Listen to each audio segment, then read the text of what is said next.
नमस्कार, विक्रम नाम है मेरा और आप देख रहे हैं यूट्यूब का चैनल तेज झुंझुनू।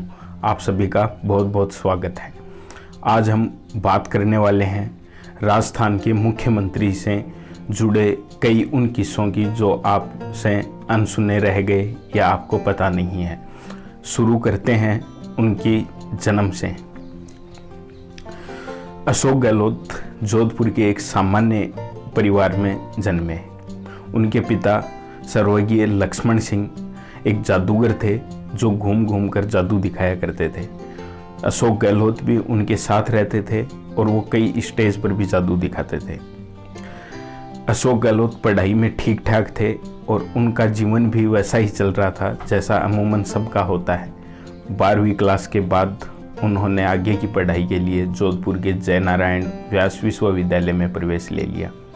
पढ़ने का बहुत शौक था, इसलिए गांधी शांति प्रतिष्ठान में चक्कर लगाने लगे और वहाँ गांधी जी के बारे में पढ़ने लगे। 1971 में लाखों शरणार्थी भारत आ रहे थे और उनकी सेवा में डॉक्टर सुब्बा राव लगे हुए थे। उन्हीं के साथ अशोक गहलोत भी उनकी सेवा में लग गए। एक दिन शिविर में इंदिरा गांधी आई।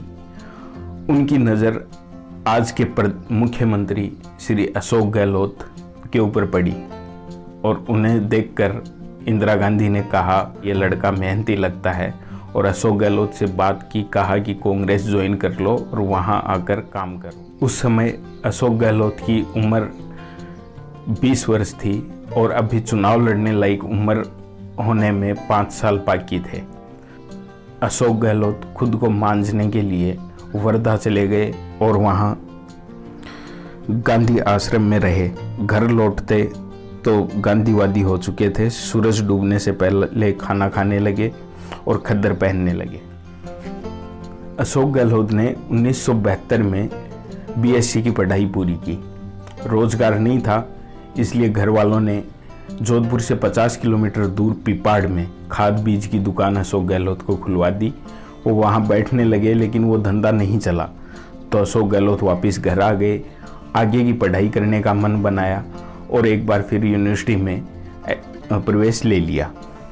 वहाँ यूनिवर्सिटी में अशोक गहलोत छात्र संगठन एनएसयूआई से जुड़े और वहाँ पे यूनिवर्सिटी से महासचिव पद के लिए चुनाव भी लड़ा, लेकिन वो चुनाव हार गए। इस साल 1973 में संजय गांधी का प्रभाव बढ़ रहा था, युवाओं को पूछा जा रहा था। उसी दौरान अशोक गहलोत को एनएसयूआई का राजस्थान प्रदेश अध्यक्ष बना दिया गया। संजय गांधी ने युवाओं को और युवा कांग्रेस संगठन को एक काम सौंपा कि वो गांव-गांव ढाणी जाकर 20 सूत्रीय कार्यक्रम का प्रचार करें, और इस काम में अशोक गहलोत ने बहुत मेहनत की और वो संजय गांधी की आंखों का तारा बन गए। इसके बाद जो सफ़र शुरू हुआ, उसके बाद अशोक गहलोत ने कभी पीछे मुड़कर नहीं देखा। संजय गांधी के करीबी अशोक गहलोत बनते जा रहे थे और उसके बाद उन्होंने पहला चुनाव लड़ा, और इस चुनाव के पीछे की जो कहानी है वो बड़ी रोचक है। अशोक गहलोत के पास चुनाव लड़ने के लिए ज़्यादा पूंजी नहीं थी। उनके पास सिर्फ एक बाइक हुआ करती थी। आपातकाल खत्म हो चुका था, कांग्रेस लोकसभा चुनाव हार चुकी थी और जनता पार्टी के राज में कोई भी कांग्रेसी विधानसभा चुनाव लड़ने के लिए तैयार नहीं था।